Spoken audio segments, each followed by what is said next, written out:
Assalamualaikum warahmatullahi wabarakatuh. Sebelumnya perkenalkan, nama saya Fikrotun Nuronia dengan NIM 241080200007. Di video yang kedua ini saya akan menceritakan sedikit tentang sejarah masuknya Islam ke Indonesia. Selamat menonton. Jadi ceritanya dimulai sekitar abad ke-7 hingga 13 Masehi. Saat itu jalur perdagangan internasional sangat ramai. Pedagang dari Arab, Persia, dan Gujarat atau India sering singgah di pelabuhan-pelabuhan Nusantara seperti Aceh, Jawa, dan Maluku. Mereka tidak hanya membawa barang dagangan saja, tapi juga membawa agama Islam dan akhlak yang baik. Para pedagang muslim ini dikenal jujur, ramah, adil dalam berdagang. Masyarakat lokal melihat perbedaan sikap mereka dibanding dengan pedagang lain. Dari situlah orang-orang mulai tertarik dan bertanya tentang Islam. Tanpa ceramah keras, tanpa paksaan, Islam dikenal dan diterima. Salah satu daerah yang paling awal menerima Islam adalah Samudra Pasai di Aceh. Kerajaan ini dikenal sebagai kerajaan Islam pertama di Indonesia, berdiri sekitar abad ke-13. Buktinya bisa kita lihat dari mata uang emas bertulisan kalimat tauhid dan makam raja-raja yang bercorak Islam. Dari Aceh, Islam menyebar ke berbagai wilayah Nusantara. Di Jawa, penyebaran Islam sangat erat kaitannya dengan Wali Songo. Wali Songo adalah 9 ulama besar yang berdakwah dengan cara yang sangat bijak dan dekat dengan budaya masyarakat. Mereka tidak menghapus budaya lokal, tapi justru memasukkan nilai-nilai Islam ke dalam budaya tersebut. Contohnya, Sunan Kalijaga berdakwah lewat wayang, gamelan, dan seni. Terus kemudian Sunan Bonang menggunakan lagu dan tembang. Dan yang terakhir ada Sunan Kudus, bahkan membangun masjid dengan arsitektur mirip candi supaya masyarakat tidak merasa asing. Cara dakwah seperti ini membuat Islam diterima dengan hati yang lapang. Selain lewat dakwah dan perdagangan, Islam juga menyebar lewat pernikahan. Banyak pedagang muslim menikah dengan perempuan lokal. Anak-anak dari pernikahan ini kemudian dibesarkan dengan ajaran Islam, dan dari merekalah Islam semakin berkembang. Seiring berjalannya waktu, mulai berdiri kerajaan-kerajaan Islam di Indonesia.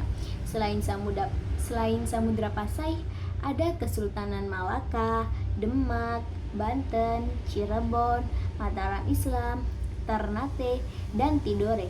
Kerajaan-kerajaan ini bukan cuma pusat pemerintahan, tapi juga menjadi pusat pendidikan dan penyebaran agama Islam. Masjid menjadi pusat kegiatan masyarakat. Di sanalah orang belajar mengaji, berdiskusi, dan membahas tentang masalah sosial. Pesantren mulai berkembang sebagai tempat pendidikan Islam. Santri belajar agama, akhlak, dan kehidupan masyarakat. Peradaban Islam di Indonesia berkembang dengan ciri khasnya sendiri. Islam di Indonesia dikenal ramah, toleran, dan damai.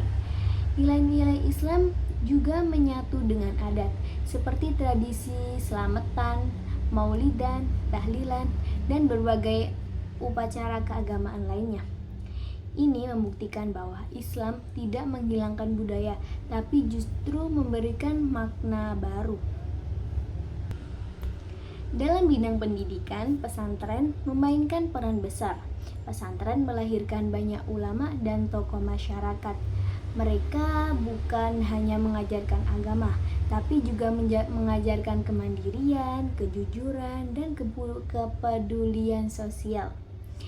Ketika bangsa Eropa datang dan menjajah Indonesia, umat Islam juga ikut berperan dalam perjuangan. Banyak tokoh Islam yang memimpin perlawanan seperti Sultan Hasanuddin, Pangeran Diponegoro, Tuanku Imam Bonjol, dan Teuku Umar.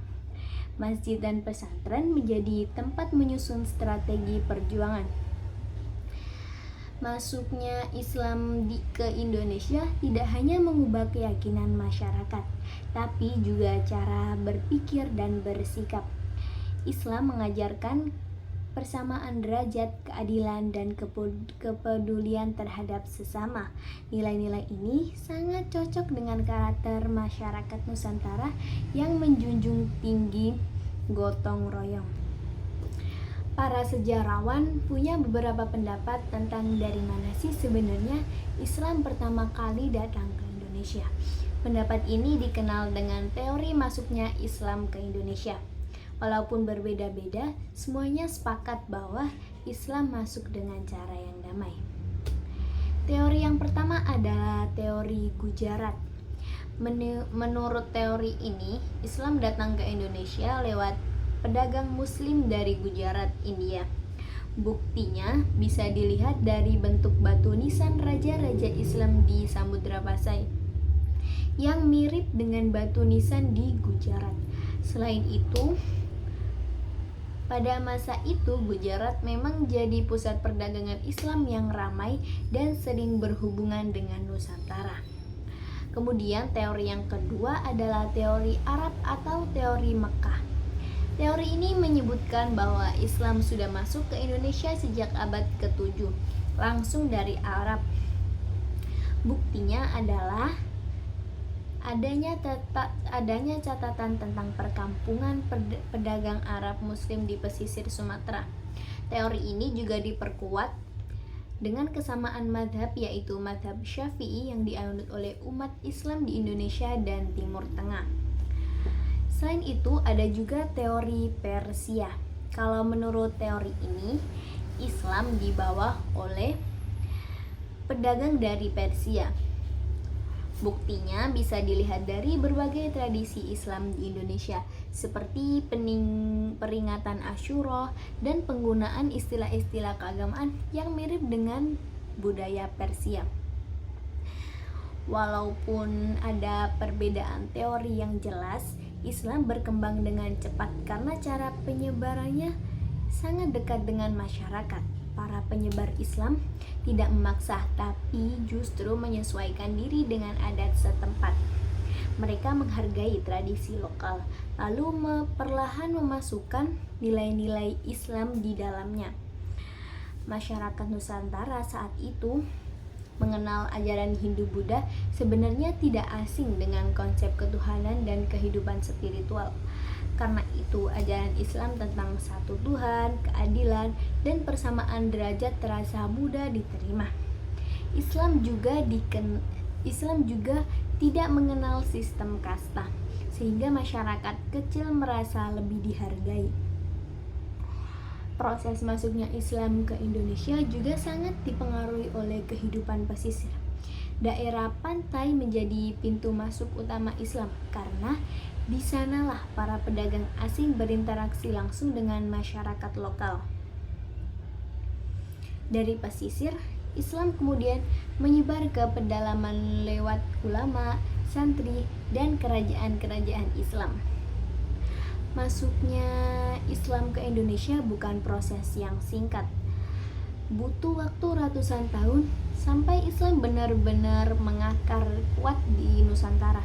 Namun, justru karena prosesnya pelan dan damai, Islam bisa bertahan lama dan menyatu dengan kehidupan masyarakat.